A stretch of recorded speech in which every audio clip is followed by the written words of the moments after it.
pessoal, é um prazer estar aqui com vocês. Meu nome é Hélio Castelo, sou cardiologista intervencionista e eu fico muito feliz em colaborar com o movimento Somos 60 Mais. Vamos falar um pouco hoje para vocês como nós, médicos, intervencionistas, que submetemos um paciente a um exame invasivo ou uma cirurgia, como a gente avalia esse paciente em relação à idade dele? Ou seja, o fator idade é determinante ou não para a gente indicar ou contraindicar um procedimento hoje? Eu vou primeiro contar uma historinha para vocês. Eu tenho 33 anos de formado.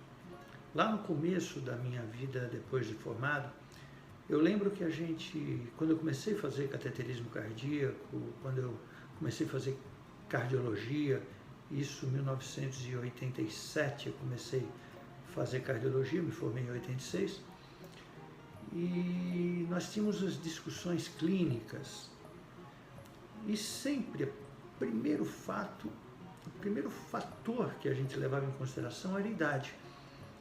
E não era infrequente a gente, quando falava de um paciente de 75, 72, 80 anos de idade, a gente torcer o nariz e falar, poxa, mas é muito idoso, será que vale a pena?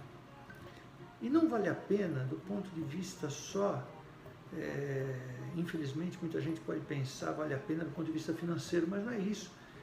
Será que vale o risco? Será que a gente vai expor esse paciente a esse risco? Será que ele ainda tem muito tempo de vida? Então, ou seja, o fator idade muitas vezes acabou se tornando um impeditivo de a gente propor algo mais no tratamento daquele paciente. Isso nesses últimos 30 anos, que é o tempo que eu estou falando com vocês, tem mudado muito, mudou demais. Por exemplo, nos últimos 2 anos, eu fiz vários procedimentos em pacientes com mais de 90 anos. 90, 92, 95, 97. E já tive até um paciente com 100 anos de idade. E foram procedimentos feitos, muitos desses eletivos, ou seja, agendados, não necessariamente uma grande emergência que o paciente chegou no pronto-socorro, mas sim um procedimento programado. Por que mudou? Por que hoje a gente faz procedimentos em pacientes mais idosos? Eu consideraria vários fatores. Primeiro, a sociedade mudou. Hoje nós estamos vivendo mais, hoje nós temos uma qualidade de vida melhor, com mais de 60, 70 anos, a gente tem mais acesso. Muitas dessas pessoas de mais de 80 anos vivem sozinhas, absolutamente autônomas, independentes, e tem uma atividade. Eu tenho pacientes com 90 anos que eu fiz algum procedimento e me pediu um atestado depois, porque ele queria saber quanto tempo ele ficava longe do trabalho dele, porque ele ainda trabalhava. Isso é ruim? Não, é ótimo. É ótimo ele ter uma atividade, é ótimo ele ter um certo grau de independência, e quanto mais independência ele tiver, melhor. Provavelmente mais tempo ele ainda vai viver. Hoje, então, para escolher um procedimento que a gente faz com o paciente, primeiro a gente leva em consideração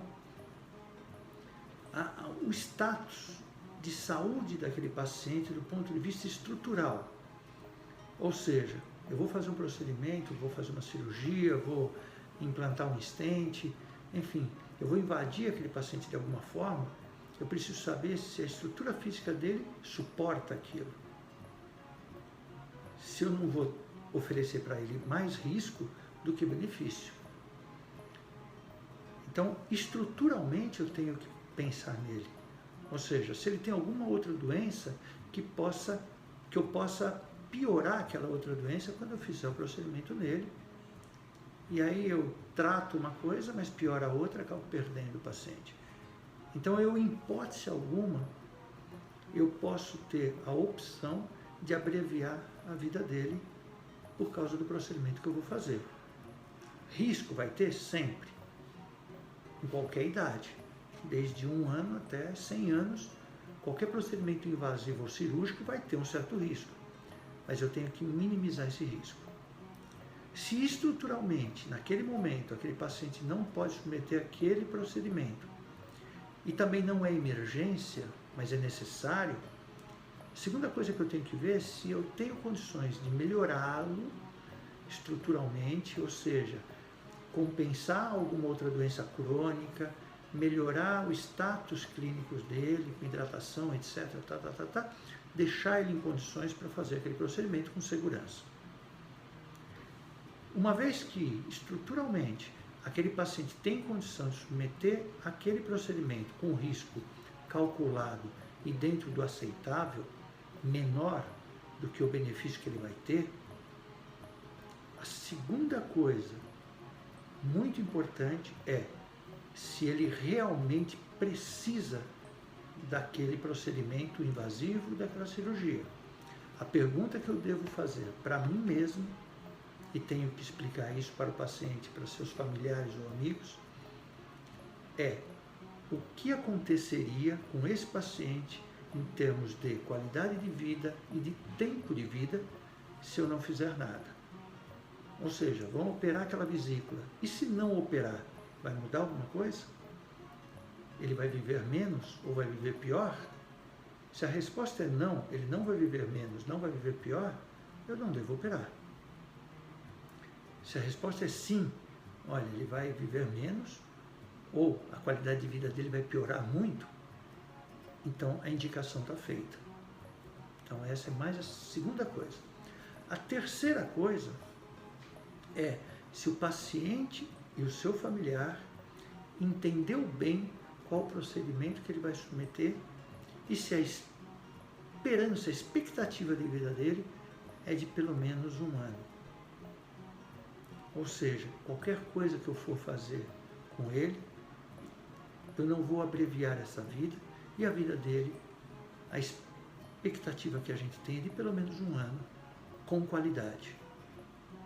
Se a família entende bem, se ele entende bem, é importante que não é porque ele é idoso que a gente deixe de falar com ele.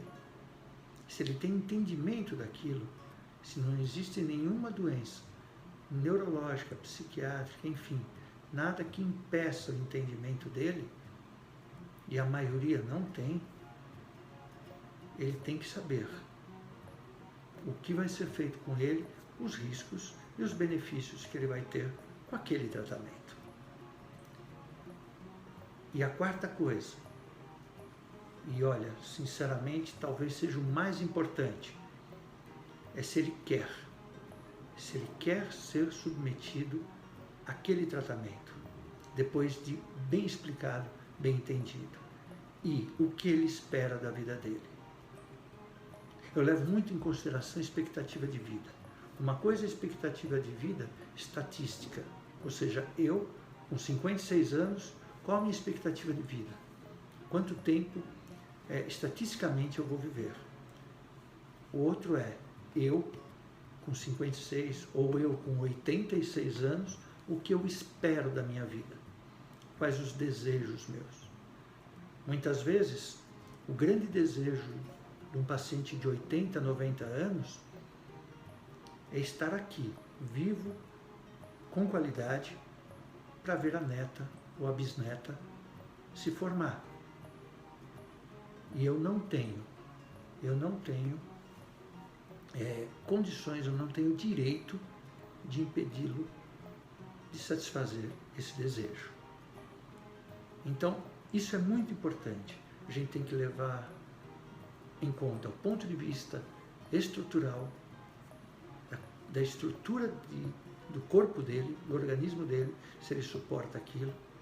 A gente tem que pensar bem se está indicado e se aquilo vai trazer benefício para ele, mais do que risco. Isso para qualquer idade, né?